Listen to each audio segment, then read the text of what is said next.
So, ayan po mga kabayan. Oh, yan. Kailangan laging nagpupunas, nagwawalis. Kasi diyan kayo natutulog.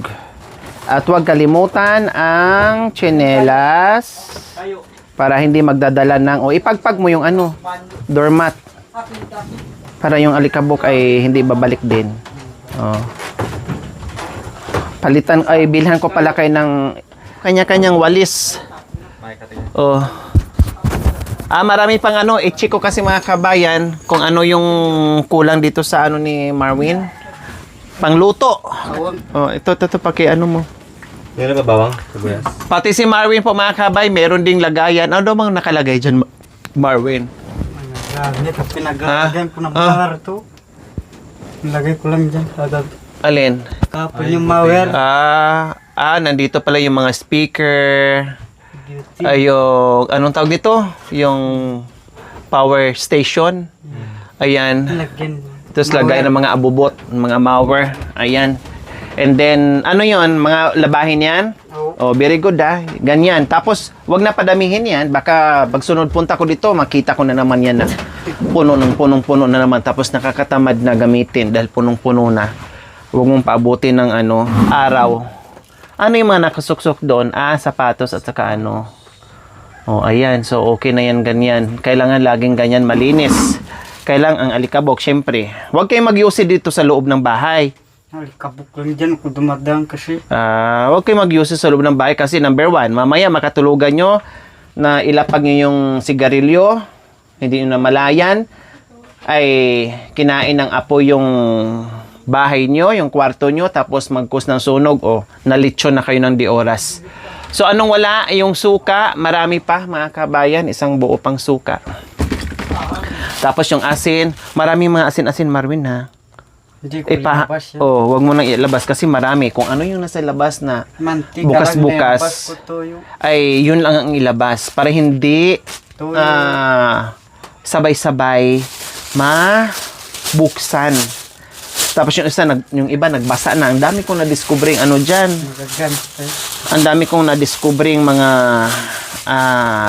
ricados dyan, mga asin na nagbasa na lang na hindi na hindi napapansin kung saan sana. Ito, doon mo ilagay yan. Doon. Yung mga sabon mo, doon mo ilagay sa ayan, marami pang Ito, kung doon to tinago kay Tatay Romy, hindi mo na alam kung saan hanapin, no? Hindi mo na alam. Unlike dito, pag ganyan, makita mo kaagad. Saka hindi siya masisira kasi nakabuyang-yang. Nakabuyang-yang lang. Unlike doon kay Tatay Romy, mga kabayan, no, i-plastic niya, pagkatapos doon pa niya ilagay sa sako, pagkatapos doon pa niya ilagay sa Durabox or doon sa storage box niya. So, nadubli-dubli na ang mga kabayan, hindi na makasingaw. Kaya yung iba, tumubo na, tapos yung ito naman na nangitim na napulbo na siya mga kabayan. So, ganun ang nangyari. Unlike ito ay ganyan na siya. Wala na siyang problema kasi makikita na natin kaagad. So, hindi mo na ako bibili bukas ng ng bawang, sibuyas. Pagbalik ko magdagdag ako ng kahit kalahating kilo lang muna kasi hindi naman din siya basta-basta masira mga kabayan yung mga maliliit lang, yung iba. Okay, ito unahin. Tingnan mo muna, pagkuha mo diyan, tingnan mo muna kung alin 'yon katulad nito, buong buo pa Kung ano yung tingnan mo muna bago mo gamitin. Ayan. Yung lang labas ka kay mantika. Yung mantika, wala dyan. Anong wala dyan? Bitchin, meron pa. Bitchin, meron pa. Meron pa. Ano pang meron? Asin, meron pa. Bawang, meron pa. Suka, meron pa. Tuyo. Meron pa. Kunti na lang. Ang mantika. Okay. So, medyo marami-rami pa. Okay? Kumusta ang outing? Kumusta ang pasyal nyo sa dagat? Paliligo nyo? Masaya ba? Ha? Masaya. Ngayon lang kayo masyal din sa dagat. Sino ba nagtanong sa akin na maalat pala yung tubig, no? Sino ba nagtanong sa akin? Sino ba nagsabi sa akin, Ate Lori, maalat pala yung tubig? Sabi ko, natural. Di bali sa sunod pagpunta natin dito, magdala tayo ng sapo-sapong asukal para ibuhos natin. Sino ba nag-ano sa akin? Ikaw o si Kuya Binbin? Si Binbin ata nagtanong sa akin Bakit daw sobrang alat ng tubig ng dagat? Siguro tinikman niya. Oh, Sabay, ikaw nakaligo naman na, di ba? Saan ka unang ligo mo ng dagat? Bataan. Sa Bataan din. Bataan din yung ano natin nung last Ay, time. yung una, as Subic. Sa Subic. Bakit napadpad ka ng Subic? Anong ginawa mo doon? Mayroon akong natrabaho doon. O tapos, Pasyal lang ako doon sa dagat doon. so nung una, hindi pa maalat? Maalat na? Or hindi pa masyado? Hindi na malat masyado. Ngayon, umalat na masyado. Nung may naligo na. Umalat sa mga ukoy-ukoy nyo. Oo nga, hindi ko lang masyadong na-entertain. Sabi ko lang sa kanya, ang tanong pa niya, Ate Lori, bakit maalat yung dagat? Ang sagot ko lang sa kanya mga kabel, kasi meron kasing naghahakot ng asin, no? And then nabali yung yung pinagtawiran nila, nahulog yung mga asin doon kaya umalat yung tubig dagat.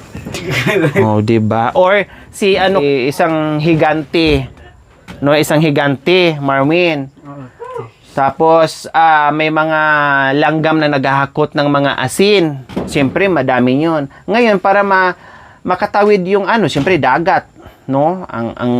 Ang layo, tapos tubig, no? And then yung mga langgam, siyempre, para makatawid sila, ang ginawa ni higante, ginanyan niya yung paan niya, dagat diyan sa ilalim, ginanyan niya, tumawid ngayon yung mga langgam, may daladalang sako-sakong mga asin. Ngayon, nabigatan yung higante. So sobrang dami at sobrang bigat ng na ganyan yung paa ng higante. Kaya lahat ng langgam, lahat ng asin napunta doon sa dagat kaya umalat. Oh. May pagawaan asin doon. Saan? Doon siguro malapit lang yung plaza. May pagawaan ng asin? Kaya umalat yung dagat? Doon doon Bandel doon siguro may pinagkukuha na sila ng asin saan? sa dagat. Kaya maalat. Doon tinatapon siguro nila. Auto. Hindi. Galing na doon sa dagat yung asin na yun. Galing sa? Dagat. Sa dagat. Oh, okay, sige. So, ang problema ng mga kabayan is bigas. Marami pang bigas. Yung bigas nga ni Tatay Romy nandoon. Binigay doon kay Kuya Bintot. Ay, paano pala nangyari yung bigas doon kay Kuya Bintot? Siya lang ang nagdala doon. Bakit? Tinago lang niya. Bakit ang kalan? Tinago din. Ewan ko sa kanya. Tama lang yun. Para makatipid sila kasi hindi naman natag-ulan. Hindi naman natag-ulan. No? Madali lang naman din buhatin. No? At kung kinakailangan gabihin, ay pwede naman din anuhin. Pwede naman din ilagay natin at gamitin. So ngayon siguro, tinago muna nila para kahit papaano ay marami namang mga kahoy. So magsibak, mag-ano sila. Kahit nga silang tatlong mga kabayan, sa nagpwersa sila, sabay-sabay silang mga kahoy. Diyos ko, Ginoo ko. Baka makakuha sila ng isang dump truck na kahoy ilagay dyan sa nila, sa dapugan nila. Kasi aksayado sila ng mga kabayan ng kahoy. Kasi nagdadapog sila bukod doon sa pagkain ng mga kabayan na niluluto araw-araw. Nagdadapog sila. Lalo na pagbandang hapon, gabi. Ayan, pag nagdapog sila, nandyan sila. Kuya Bintot nga, Ayan, halatang nagdadapog sila dyan mga kabayan. Plus, yung lamok. Kaya, hindi sila pwede, ito, sige, explain ko na. Hindi sila pwedeng maglagay ng, ang tawag doon sa Bisaya, abuhan, or nakahang yung kanilang dapugan po mga kabayan. Kasi alam niyo po, kung naalala nyo, si Tatay Junior at si Nanay Marisa ng mga kabayan, pinabahayan natin sila. Malaki ang bahay nila mga kabayan, di ba? Isang kwarto, o naging 2 kwarto na siya kasi nagdugtong.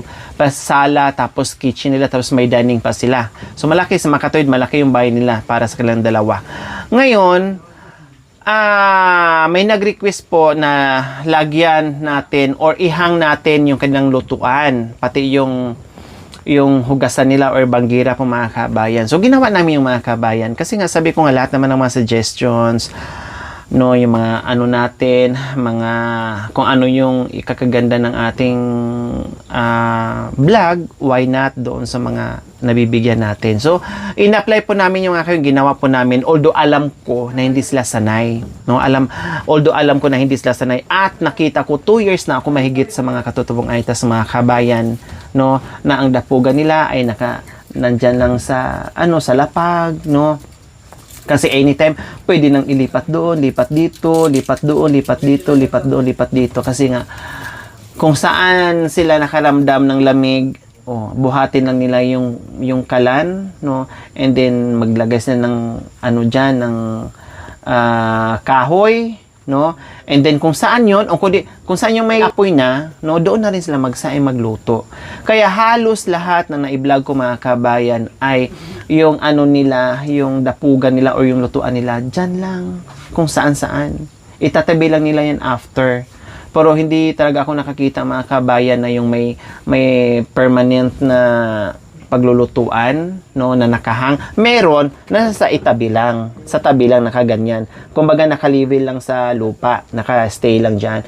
Pero yung nakahang na tulad sa atin sa probinsya, katulad sa amin mga kabayan, yung aming dapugan, no, yung aming dapugan po mga kabayan or lutuan, nakahang talaga, no, nasa itaas ng bahay namin, kumbaga, no, nasa taas ng bahay namin, doon kami nagluluto, no, pati banggiran namin, kumbaga sa second floor yung aming lutuan mga kabayan. Pero ginawa na nga po natin yan doon kay Nanay Marisa. So ang nangyari po doon kay Nanay Marisa na nakahang po yung lutuan nila, hindi po nila nagamit. No, hindi po talaga nila nagamit mga kabayan. Ang nilagay ko doon ng mga, di ba, mataas yun. Kung naalala yun, nakahang, no? Hindi nga dapat gagawin nila yun ni Kuya Joel, no? At ni Kuya Marulas, sabi nga ni Kuya Marulas, hindi sila sanay, hindi nila magagamit yan, te. Hindi nila magagamit yan, ate. Kasi sabi ko, no. Subukan natin ituro sa kanila or sanayin. Okay, sige, maglagay pa rin tayo. Gamitin man nila o hindi, maglagay pa rin tayo. So, naglagay kami mga kabayan, nilagay ko rin doon ng kalan, no? In-explain ko sa kanila, in everything, lahat, pati yung banggira. Ang banggira, mga kabayan, is nagamit nila. Pero pinaglalagay lang nila ng mga gamit. Pero naghugas, no? Hindi rin sila naghugas, mga kabayan. Sa palanggana din, sa baba pa din sila, no? So, ang nakahang po na paglulutuan po mga kabayan ay hindi nagamit. Tinambakan lang din ng mga tinambakan lang din ng kung ano-anong gamit mga kabayan. Kinuha nila ang kalan, binaba nila sa lupa at doon sila nagluluto sa lupa. So sa mga tuwid po mga kabayan, sanay sila or yan talaga ang ating mga katutubong aitas, no? Na sanay or komportable sila na magluto kung saan-saan lang or magluto dyan na nakalapag lang, no? Kasi tayo, pag nagluto tayo, nahirapan tayo, sakit ang balakang natin, sakit ang bewang natin, sa kakagaganyan, ganyan. Unlike kung nakahanglan, o kung hindi na tayo kailangan yumuko, ganun na lang natin. Pero sa kanila, mga kabayan, wala. Hindi, sa kanila, okay lang sa kanila. Marvin, bakit nangyayari? Bakit sanay kayo or mas gusto nyo na yung kalan nandiyan lang sa, nakalapag sa lupa? Bakit ayun yung nakahang? Yung nakataas. Gusto nila nakaupo lang nagluluto. Gusto nila na nakaupo lang nagluluto. O kung halimbawa gagawa tayo dito, gusto mo? Para masanay kayo? Kahit na hindi na. Ha? Kahit hindi na. Kasi sa lupa rin yung babagsakan. Kahit hindi tayo gagawa? Kasi kung... Gusto nila kasi nakagano lang. Yung papainit, palamig kasi. Kahit dyan lang yung karang nagluluto. So, ang purpose kasi mga kabayan, habang nagluluto sila, ay parang naging kumot na nila habang nagluluto, mainitan sila. Unlike doon kung nakahang mga kabayan, sasampa pa sila. No? Katulad noon na merong nakahang doon sa, naalala ko, doon sa Target po mga kabayan, kay sabianan po ni Ate Melody, no? Kay Pastor. Meron po doon, medyo nakahang lang. Kunti, mga ilang dangkal, mga 2 dangkal siguro. Galing sa lupa, mga 2 dangkal nakahang. So ngayon, mayroon doon, inilamig po sila mga kabayan habang may niluluto ako, si Kuya Joel, sumampa doon sa gilid, umakyat doon sa nakahang na lutuan mga kabayan. Umakyat doon si Kuya Joel. Kasi kung nandito yung sa lapag, halos lahat sila pupunta. No? Kasi nga, pag nakaramdam sila ng lamig, haharap lang sa apoy, okay na. Kaya ang purpose ng mga kabayan, kung bakit, bukod doon nakakapagsaing sila, kapag luto sila, doon na rin sila iikot para magpainit. So, yun po yung mga kabayan, no? Yun po yun. Pero magandang suggestion. In-apply po natin yan sa iba, pero hindi rin po nila nagamit. Bakit yung mga hagdanan nila mga kabayan, katulad nito, bakit yung mga kwarto nila wala? Ako mga kabayan, sinadjust ko rin. Kasi ako sanay ako sa may hagdanan. Bahay namin may mga hagdanan. Lahat sa ang kabilaan may mga hagdanan. So, nung nandito napadpad ako sa kanila, sinasabihan ko rin. Kahit nga yung bahay ni Kuya Joel na binigay natin sa kanya, no? Niregalo natin sa kanya, ay ilang beses ako nagsabi na, Kuya Joel, maglagay tayo ng hagdanan. Okay na yan. Wala nang hagdanan. Kasi hindi lang naman din si Kuya Joel, no? Kahit doon sa lumit lang bahay, mga kabayan, aakyat kami, ay kailangan pala ganyan talaga mga kabayan. Minsan gagamit ng upuan, no? Dahil mahirap. Ito naman, sila ganun din, no? Sabi ko nga, maglagay sana ng isang step mo mga kabayan kahit papaano. Pero hindi ko alam kung lalagyan nila mga kabayan. Sanay din po sila, no? Kung napapansin nyo po sa lahat ng i-vlog natin na napupuntahan natin sa, kabundukan sa mga katutubong Aitas, tingnan nyo po, pansinin nyo po, no? Maano nyo po talaga, manunotice nyo po dyan sa mga videos natin. Lahat halos napuntahan nating bahay ng mga katutubong Aitas na walang hagdanan. Hakbang-hakbang lang. Akyat-akyat lang. Bakit, Marvin? Wala kayong hagdanan? Tayo pa, tanay dyan, may akong eran. Ha? Mababa lang. Hindi, kahit di nalagyan, ano yan? Hagdanan. Bang lang.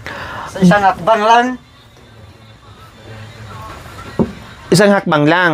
O kahit nasa amin may ganyan, may isa. Kahit, mababa lang. Kung mataas sana, lagyan. Mayroon din ako napuntahan na mataas. Doon sa lumang bahay ni Kuya Joel, wala naman ding hagdanan. Ewan ko sa kanila.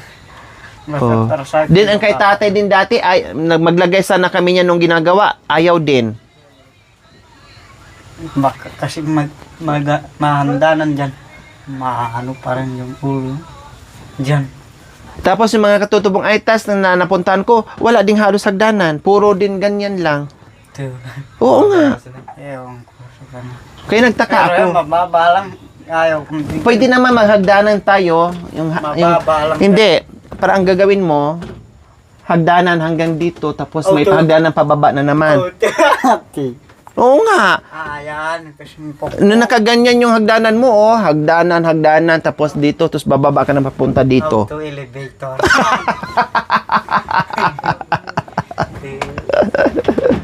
Mababa lang yung pintuan. Okay, sige. Ngayon, Marvin, ang dala ko lang dyan, no? Buti nga, naalala ni nabanggit ko dahil sa susi mo, no? Nabanggit, nagtanong kasi si Tita Tay, saan ba ang lakad nyo after? Sabi ko, pupunta po kami doon sa, sa kay Kuya Marvin. Dahil ang sadya namin dito, kung bakit pupunta kami, is yung susi mo nga, kasi inaalala ko nga yung susi. So ngayon, buti na lang, Marvin, ay nabanggit ko ni Tita Tay at nagpadala ng mantika, tuyo, at iba pa. O, nasaan na ba? Para ilagay na natin dito, hindi ko na doon, baka mamaya ay maitago pa ni Tatay Romy. So, ayan po mga kabayan. Butin lang talaga kanina na nabanggit ko ni Tita Tay. At butin lang kamo, nagtanong din si Tita na kung saan kami pupunta. Kaya nabanggit ko dito kay Tatay Romy. Tamang-tama nga po dahil ang sadya namin is maghatid sa susi ni Marvin na naiwan niya sa bag ni Makoy. So ngayon, sabi niya, okay, pupunta pala kayo doon. Magdala kayo ng mantika. Sabi ko pa nga, wag na po tita kasi may mga mantika naman kaming nabibili doon kay Tatay Romy, no? Sabi niya, hindi, marami akong dalang, marami kaming dalang mantika galing abroad. Kaya, eto, Marvin na, isang taon to gamitin. Isang taon. Sa isang araw, isang kutsarang mantika lang kung magagamit niyo. No? Ang dami nito, ang laki nito, oh. Huwag mong, pag nagamit ka nito, huwag dito diretso buhos ha. Magsaling ka ha. Saling. Hindi yung pabuhos na ganyan. Ito. mayroon naman bote dyan. O, yung bote dyan, magsaling ka para mainot-inot mo. O, ayan na. Sabi mo kanina, konti lang ang mantika. O, ayan. Dalawang ano yan. Ilang liters ba to sa isang galon? Ito ata. Hindi. Ilan ba to? 2.8 liters? Ano ba to? O, almost 3. O, Dalawa ang dalawa yan. O, diba? Dalawa yan. O. Huwag mo munang tanggalin. Ah, Huwag mo munang tanggalin. Diyan, Win. Yan, tara. Pag Hindi. ito, mabigat. O, sa ilalim. Dito, sige. Hindi kaya yan. Subukan mo Mabigat to. Magkano Dapat lang yung bawang sa taas, yung mga sa lalim. Kaya yan. Tapos yung isa pwede dito din sa baba para hindi masyadong mabigat. Yan. parang hindi siya. Kasya. Siya. Oh, hindi kasya. Tumbahin mo na. Yan, makanya na lang. Diretso. Hindi pero tingnan mo lang ha, pag nabuksan mo na, wag mo nang iganyan kasi wala nang silyo yan. Lalabas na yung mantika. Dito mo na ilagay. Ngayon, okay lang kasi may silyo pa naman, naka-sealed pa yan. So ngayon, hindi lang yan. Sabi mo, ang tuyo mo is konti na lang. Mayroon pa, soy sauce. Oh. Matamis yata ito eh. Hindi. Ano yan, maasim. Matamis siya. Oh, yan, may soy sauce ka na. Ano yan, original yan ha. Galing abroad yan. Ano, Americas? Social ka ngayon. America's, yan, number 1 favorite yan. Wow. Oh. Dinaig mo pa ako. Hindi ko man. Oh, ang gandang, ang gandang brand niyan. Oh, bukod dyan, Parako. kape pati ito ha. Huwag mong doon. Parako. Huwag mong ibalandra. Yung lagayan dyan na konti, magbuhos ka, ganyan. Tapos ibalik mo dito kasi kayo kasi ay yung kutsara na basa o inilalagay nyo dito, magmi-melt, mag-ano siya, magdidikit-dikit, mabasa. Kaya ang gagawin mo is buksan mo to, idinsaling ka doon, ibalik mo dito. Naintindihan. Inchindes. Inchindi. Makanyan. So ayan po mga kabayan, then nagpadala po si Tita Tay ng maraming kape. So pinatnira na lang po namin, bumili kami kanina ng 2 kilong asukal po mga kabayan. So si Marwin na nito magtago dito para uti-uti kasi mayroon pa namang sugar doon. So binilhan na rin namin ng asukal para partner doon sa kape na masarap na original na kape mga kabayan. Huwag mo na, baka mamaya tingnan mo rin, baka langgamin ha. Yan, galing yan kay Tita Tay. Very generous. Grabe magmahal po mga kabayan. Napaka down to earth, napaka bait. Grabe. Ako'y maa-amaze sa mga ganyang klaseng tao mga kabayan. Alam mo yun, kahit anong yaman nila o kahit anong narating nila sa buhay nila, pero still nandoon yung compassion, yung love and compassion sa mga mahihirap. Hindi nawawala, hindi nakakalimot. Kumbaga, nandoon pa rin. Kaya, saludo tayo sa ating mga mapagmahal na mga sponsors natin na patuloy sa pagyakap at pagtulong sa mga kabayan natin. Kaya, thank you po, Tita Tay. No, ganun din kay Tita Phil. No, maraming salamat. Magkapatid sa mga kabayan, pero halos parehas sila ng ugali, no, na napakabait, napaka down to earth, and grabe, welcome kami doon mga kabayan. Hindi ka maiilang kasi feeling mo parang matagal na kayo nagkikita. Alam mo yon, yung hindi ka maiilang, hindi ka mahihiya, na kahit ngayon lang kayo nagkita, pero feeling mo parang matagal mo na siyang kakilala at ngayon lang kayo nagkita ulit. So, ganun po ang naramdaman namin kanila. Feel at home kami kanina, mga kabay. Maraming salamat sa maraming handa, sa masasarap na handa, sa mga magagandang regalo sa Christmas at sa kaarawan ko. Thank you. And doon sa mga recipient natin na pinagbigyan niya, no? At sa pamaskong handog, salamat po, Tita Tay. Nawa ay bigyan ka pa ng lakas at bigyan ng maraming biyaya na hindi din po kayo magkakasakit, no, at i-enjoy niyo po yung buhay na meron kayo ngayon, no. Yun na po talaga ang pwede naming maibalik at iganti, dasal at pagmamahal. Kaya I love you more, Tita Tay and Tita Phil. Thank you so much. Oh, magpasalamat ka kasi nagsumbong ka na sa akin na wala ka ng kunti na lang yung tuyo mo, kunti na lang yung ano. O ngayon, di mo alam na pinadalang ka pala ni Tita. Maraming salamat sa pinadala mo, Tita Tay. Dito, para maraming salamat sa iyo. God bless you. Gabayan ka ng Diyos. Meron nakalagay ito, Marwin, ha? May nababasa dito. Kailan nakalagay English? Ano ko na sa'yo. Sabi niya, Lori, paki-ano mo nga to. Sabi mo kay Marwin, ha? Kasi hindi niya maintindihan. Sabi niya dito, Marwin, yung kape, good for 5 years yan.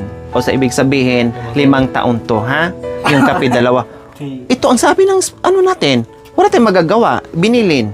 Pinaano pa niya yan? Pinakompute.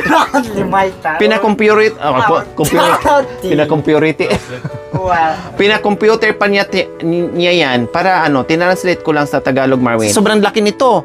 Ang dami. 'Di ba? Ano to, butil-butil. Oh, tagi-isang butil, isang kape. Makan yan.